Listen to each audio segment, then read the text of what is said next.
cover ব্লকটো চাওঁ এইটো cover block এইটো কভাৰ ব্লক ইয়াত ক'ত দিব পাৰি এইটো এতিয়া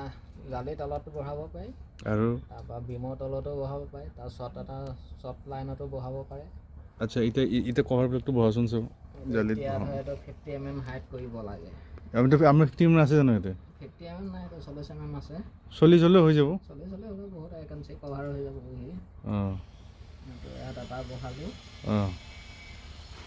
তাৰপিছত ইয়াত এটা বহাই দিলোঁ অঁ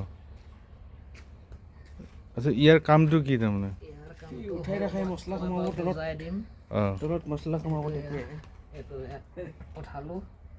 এতিয়া মানে যেতিয়া ইয়াত কংক্ৰিট ঢালিব মানে মছলা ঢালিব এতিয়া এই ৰডটো জানো সেইফালে সেই তক্তা যে পাৰা হয় তক্তাত জানো ৰডটো আমাৰ তলতো তক্তা নাপাব আমাৰতো তক্তা নাপাৰিব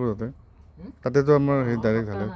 কিন্তু মাটি নালাগে আৰু মাটি নালাগে গৈ নহয় এতিয়া ৰডটো ইয়াৰ ওপৰতো যেতিয়া মছলা আহিব সেইফালেও মছলা সোমাব এখন মাজত বঢ়িয়াকৈ স্পেচিয়েল পূৰা মজবুত হৈ যাব